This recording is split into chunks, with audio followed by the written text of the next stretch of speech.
The man's arm was frozen solid from fingertips to elbow. Steam curled upward as a soldier poured hot water over the blackened skin. Flesh cracked open like wet plaster, revealing pale bone beneath. The prisoner didn't scream. His voice had already broken hours earlier. A doctor in a white coat took notes in perfect handwriting, while another pried away fragments of skin with forceps. This was not punishment. It was an experiment. In the winter of 1941, inside the heavily guarded compound of Unit 731 in Pingfang, Manchuria, scenes like this were routine. Prisoners were exposed to sub-zero temperatures until frostbite destroyed the tissue, then thawed rapidly so the effects could be measured. The goal was not treatment. It was data.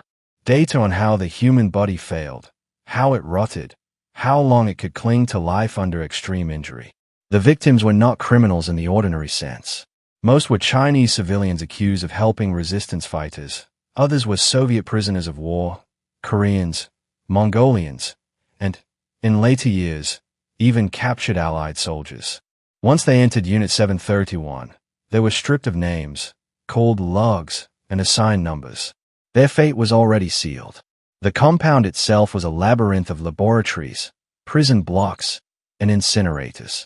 Behind the barbed wire, General Shuri Ishii presided over what the Japanese military officially called the Epidemic Prevention and Water Purification Department. In reality, it was a vast biological and chemical warfare program disguised as medical research. Ishii was ambitious, persuasive, and utterly convinced that disease could be the ultimate weapon.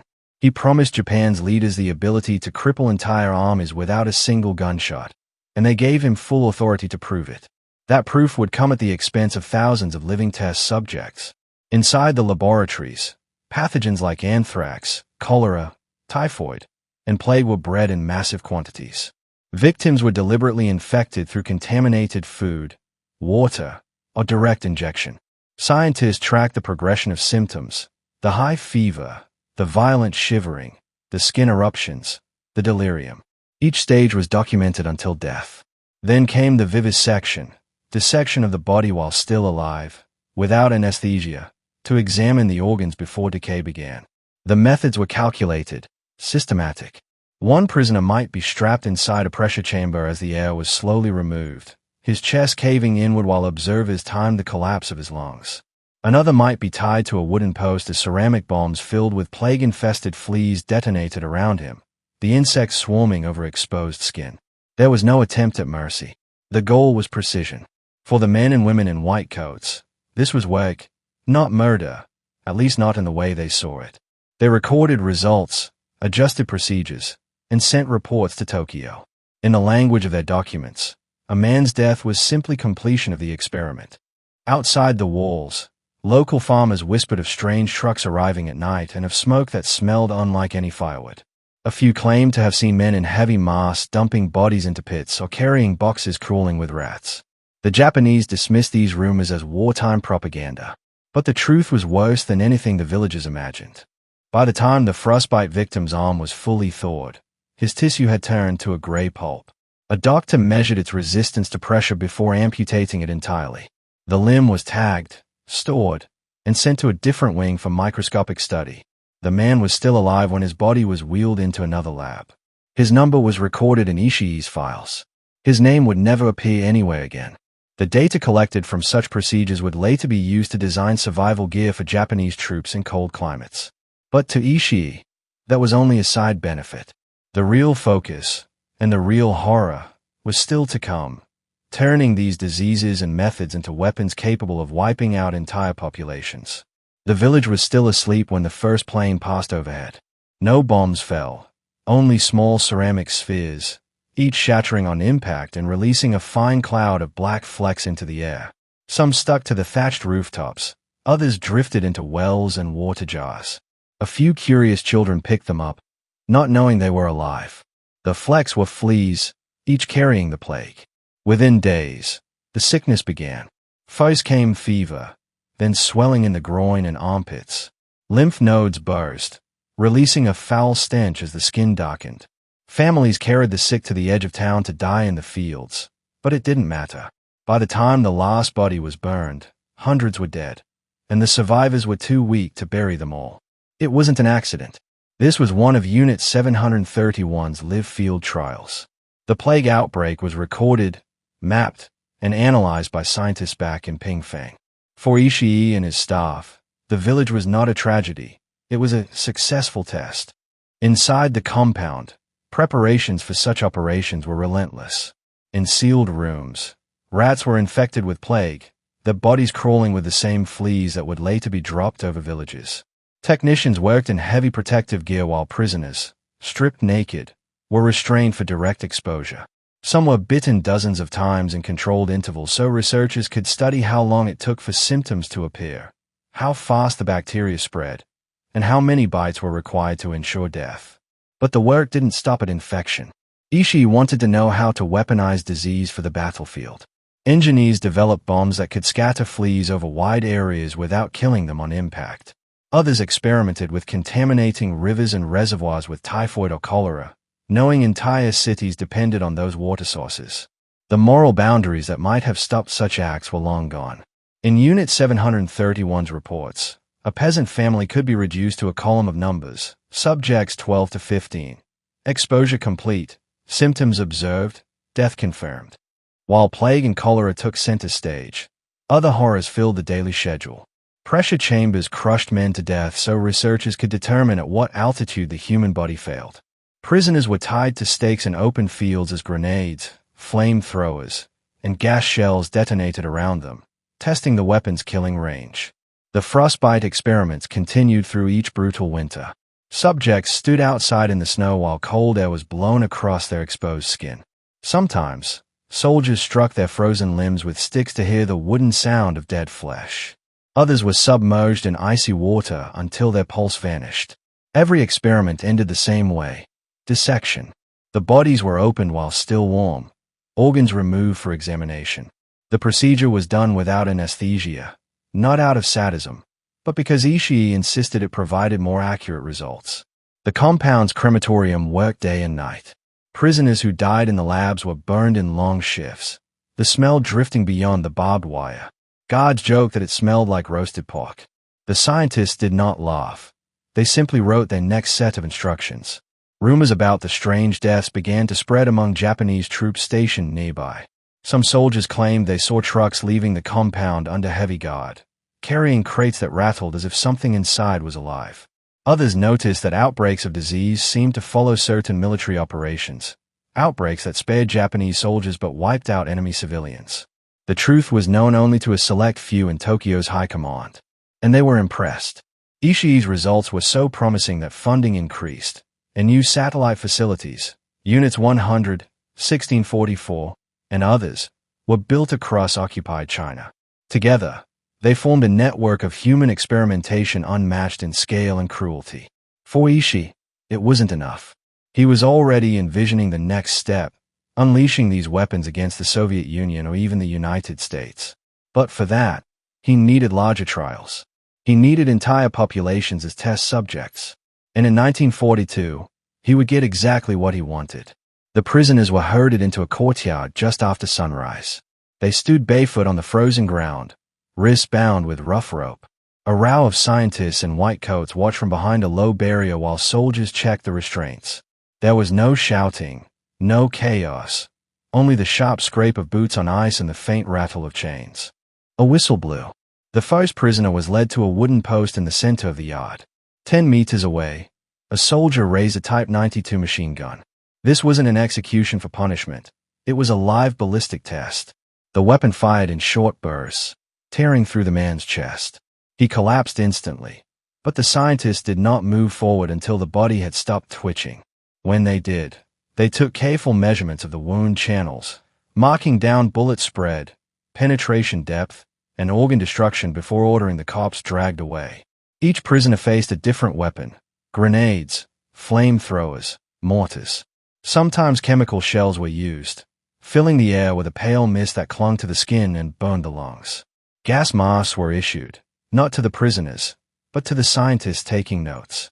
The victims coughed, staggered, and fell as their airways swelled shut. All of it was recorded. Inside Unit 731's laboratories, other trials were running in parallel. In sealed rooms, Rows of wooden cages held rats teeming with plague fleas. Technicians in rubber gloves scooped them into containers for transport to nearby villages. Soldiers disguised as field workers would quietly contaminate wells or scatter grain laced with cholera spores. Weeks later, Japanese reconnaissance teams returned to count the dead and collect samples from the corpses. One such operation in Zhejiang province killed more than 10,000 civilians. The disease spread so fast that even Japanese troops stationed nearby fell ill, something Ishii had not intended. Still, the data was invaluable to him.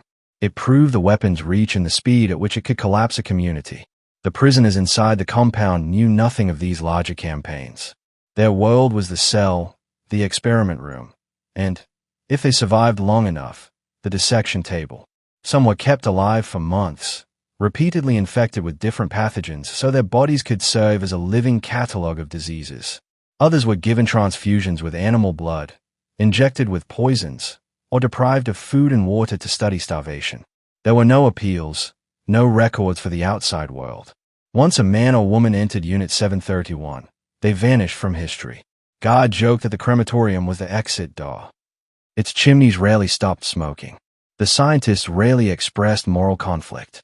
Most were military doctors who had convinced themselves this was necessary for Japan's survival. Ishii encouraged this belief, telling them they were patriots, not murderers. He rewarded loyalty with promotions and privileges, ensuring no one broke ranks. By 1943, Unit 731 had become a self-sustaining engine of death and data. Its operations stretched across occupied China, supported by a network of smaller units conducting parallel experiments. Entire villages were converted into test sites. Rivers were poisoned upstream so disease would flow naturally into unsuspecting communities. Fleas were bred in the millions for future bombing runs. The scale was staggering, but secrecy remained airtight. Outside the Japanese military's inner circle, almost no one knew the truth. And those who did were too afraid to speak. Anyone caught leaking information was executed, sometimes inside the compound itself, with their body fed into the very crematorium they had once walked past. The war was beginning to turn against Japan, but inside Unit 731, the work didn't slow. Ishii believed the data they were gathering was more valuable than any battlefield victory. If deployed correctly, he told his superiors, their biological weapons could turn the tide in Japan's favor. In the summer of 1944, as Japan's empire began to collapse, Ishii pushed for his most ambitious plan yet. He called it the Kamisu Operation, a direct biological attack on enemy cities. The weapon, plague. The delivery method, aircraft loaded with ceramic bombs packed with fleas, each insect carrying Yersinia pestis, the same bacteria that had caused the Black Death. His target list was bold. Among the names was San Diego, California. The idea was simple in theory and devastating in practice. Plague-infected fleas released over an American coastal city could start an outbreak before anyone realized it was an attack. The disease would spread silently, killing thousands, overwhelming hospitals, and striking panic deep into the U.S. mainland. The Japanese High Command seriously considered the proposal. In preparation, Unit 731 conducted large-scale trials in China. Entire villages were selected without warning. Aircraft flew low over rooftops, releasing bombs that burst in mid-air. Within days, fevers spread, lymph nodes swelled, and bodies piled up in the streets. Teams from Pingfang moved in quietly, collecting blood, organs, and insect samples from the dead. Some tests went further. In Zhejiang and Harbin provinces, soldiers intentionally contaminated grain stores, knowing the villages would share the food. Cholera tore through the population, leaving wells poisoned and livestock dead. Ishii's staff treated the devastation as a success. The notes in their reports were clinical, even celebratory. But the Pacific War was shifting fast. American forces were closing in, and Japan was losing territory. In late 1944, after U.S. B-29 bombers destroyed much of the Japanese mainland's industrial capacity, some military leaders began questioning whether plague bombing America was worth the risk of retaliation. Still, Ishii pressed on, insisting the operation could cripple morale and force negotiations. Meanwhile, back in Pingfang, the experiments grew more desperate. With fewer new prisoners arriving, scientists began reusing surviving captives for multiple infections. A man who had just recovered from typhus might be injected with anthrax. A woman already weakened from cholera could be locked in a frostbite chamber. Some prisoners endured weeks of agony, kept barely alive so their disease progression could be monitored for as long as possible. By early 1945, Japan's defeat was inevitable. But Ishii refused to slow down. He ordered new trials of plague bombs on Chinese test sites, insisting the data would secure his legacy, or at least buy him protection from prosecution if the Allies ever discovered his work. He was right about one thing. The data would become his bargaining chip. Then, in August 1945, the United States dropped atomic bombs on Hiroshima and Nagasaki. Japan surrendered within days. The order came down for Unit 731 to erase all evidence of its existence. Documents were burned in massive piles. Prisoners were executed en masse, shot, poisoned, or dissected, to ensure no witnesses survived. The crematorium worked around the clock. Bodies were dumped into pits and doused with gasoline. The compound in Pingfang was partially demolished, laboratories sealed or destroyed with explosives. Scientists who had spent years collecting mountains of data now worked feverishly to destroy it, but not all of it. Ishii ordered his most valuable research carefully packed for transport to Tokyo. He already had a plan for survival. As the Soviet army advanced into Manchuria, the last trains carrying Unit 731 personnel slipped away. Many of the scientists wore civilian clothes to blend in. Guards abandoned their posts. The sprawling facility, once so tightly guarded, was left silent except for the crackle of flames and the distant rumble of approaching artillery. When Soviet forces entered Pingfang in August 1945, they found a compound still reeking of smoke and decay. The Japanese had tried to destroy everything, but traces remained. Concrete cells with iron restraints, steel operating tables stained deep brown, jars containing human organs floating in cloudy preservative, and scattered among the rubble, pages of research logs, notes written in neat Japanese script detailing infection dates, symptoms, and times of death. It was enough to confirm the worst of the rumors. The Soviets began hunting down surviving Unit 731 members across Manchuria. Many were captured and taken to Khabarovsk for interrogation. There, over the winter of 1949, the world first heard the full scope of the atrocities, not from Allied investigators, but from a Soviet military tribunal. The testimonies were cold, factual, and devastating. Senior officers described live dissections without anesthesia. Technicians explained how they infected prisoners with plague, cholera, and typhus. One scientist admitted to freezing limbs until the flesh could be snapped like glass. Another described designing bombs to scatter plague fleas over Chinese cities. The tribunal convicted 12 men, sentencing some to hard labor and others to prison terms. But the sentences were far lighter than the crimes deserved. None were executed. For the Soviets, the trials were as much about propaganda as justice, proof to the world of Japan's brutality and the West's moral failings. Those failings were already in motion. While the Soviets gathered evidence, the United States had its own agenda. American intelligence officers, aware of Unit 731's activities, saw value in the data Ishii had collected. The information on biological warfare, especially human testing results, was unlike anything the Allies possessed. Reproducing it through ethical means would take decades.